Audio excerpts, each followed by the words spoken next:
Welcome to వేదిక TV. గత జనవరిలో చూసుకున్నట్టయితే ఇక్కడ చిక్కడపల్లిలోని వివేకానంద నగర్ కాలనీలో 19 దళిత కుటుంబాలకు సంబంధించిన ఇళ్లనైతే కూల్చేశారు. రెవెన్యూ అధికారులు అలాగే జిహెచ్ఎంసీ అధికారుల ఆధ్వర్యంలో ఇళ్లనైతే కూల్చేశారు.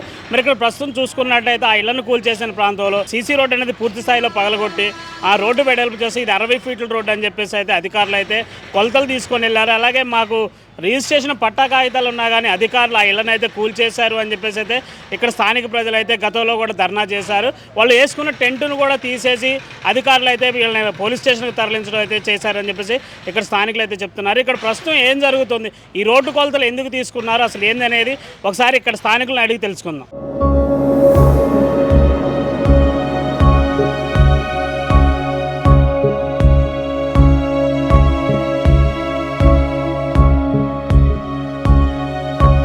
నాకైతే వచ్చినట్టుగా అనిపిస్తలేదు సార్, ఏం పని జరుగుతున్నట్టుగా అనిపిస్తలేదు.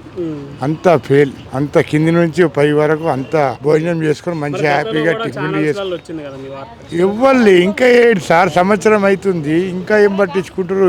ఢిల్లీ దాకా పోయి వచ్చారంట. నిన్న మార్నింగ్ వచ్చారు ఢిల్లీకి వెళ్ళి. రెస్పాన్స్ అది వచ్చింది ఒకటి. ఇది ఎప్పుడు కడతారో, మళ్ళీ ఏం చేస్తారో, డబుల్ బిల్ ఇస్తారో ఇయ్యరో అది కూడా తెలుస్తలేదు. కిరాయిలు కట్టుకోవాలంటే అయితే లేదు, గడ్డం చేసుకునికే డబ్బులు లేవు. ఆ పరిస్థితులు ఉన్నాం, పనులు లేవు. ఒక సినిమా రిలీజ్ అయితే 300-400 పేజ్ ఛానల్స్ వస్తాయి. మంచికి 50,000 30,000 అన్ని చూస్తుంటా. నేను సినిమా ఫీల్డ్లో 40 ఏళ్ళ నుంచి వర్క్ చేస్తాను, పబ్లిసిటీ వర్క్. మొన్న పుష్ప రిలీజ్ అయితే నైట్ షో ఉంటే ఇద్దరు చనిపోయారు, విజయవాడలో ఒకటి చనిపోయారు. అట్లాంటి వాళ్ళకి డబ్బులు అనిపోతాయి, 50,000 లక్షలు అనిపోతే అన్ని అనిపోతే అంత బాగానే ఉంటారు వాళ్ళు. సినిమా వాళ్ళు బాగానే ఉంటారు, ఇక్కడ ప్రెస్ వాళ్ళు బాగానే ఉంటారు. ఒక సినిమా రిలీజ్ అయితే ఒక థియేటర్లో 4 థియేటర్ల పబ్లిక్ వచ్చింది, దానికేమో రెస్పాన్స్ ఇస్తారు టీవీ వాళ్ళు. మరి ఇట్లాంటి దానికి 20 ఫ్యామిలీలు రోడ్ మీద పడ్డాయి. మన వాళ్ళని కూడా మీడియా ఏమన్నా కాపాడాలి. ఏమో మీరు వచ్చి అందుకే అడుగుతున్నాం, మీ టైమింగ్ ఎన్ని గంటలకు సార్ చూద్దాం. మా తమ్ముడు కూడా చనిపోయింది, మా అమ్మ చనిపోయింది, మా నాయన చనిపోయింది, నేను ఒక్కడిని, మా భార్య. అంటే ఇంతవరకు మీ సమస్య గురించి ఇక్కడ అసలు ఎందుకు జరుగుతుంది మీకు ఇది?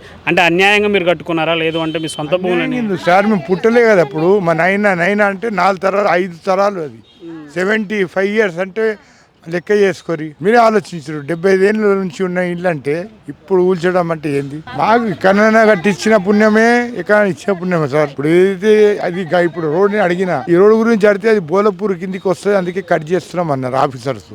ఇది గాంధీనగర్ కిందికి వస్తుంది అంట. ఇక గాంధీనగర్కి వస్తే దీని టచ్ చేయమంటారు. మీరే ఆలోచించారు. జస్ట్ ఏంటి సార్, 1 ఇంచు కూడా లేదు, 1 ఇంచు లేదు చూడండి. ఇది గాంధీనగర్ అంట, అది బోలక్పూర్ అంట. ఏంది ఇంత అన్యాయమా? మరి బోలక్పూర్లో ఉన్న రోడ్డు ఇక్కడ గాంధీనగర్లో కట్టడం అది పెద్ద పై వాళ్ళకి తెలుసు సార్. నేను నాకు అంత అనుభవం లేదు రాజకీయంలో, ఉన్న వాస్తవం.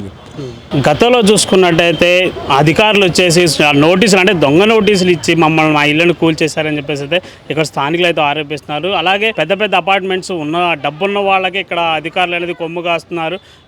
ఏదేమైనా కానీ ఈ అధికారులు మాకు త్వరగా మా ఇల్లులు మాకు అప్పచెప్పి మా ఇళ్ల స్థలాలు అనేది చూపించాలి. లేదు అంటే గవర్నమెంట్ మాకు వేరే చోట మాకు నివాసానికి ఒక ఇల్లు అనేది ఏర్పడి, ఇప్పుడు రెంట్లు కట్టలేక మేము ఇబ్బంది పడుతుంది. ఎందుకంటే ఇక్కడ డాక్యుమెంట్స్ ఉన్న ఇళ్లను కూల్చేయడం అనేది అన్యాయం అని చెప్పేసి ఇక్కడైతే ఆరోపిస్తున్నారు. ఈ సమస్య మీద ఢిల్లీ వరకు వెళ్ళినా కానీ మా సమస్య అనేది ఇలాగే ఉంది.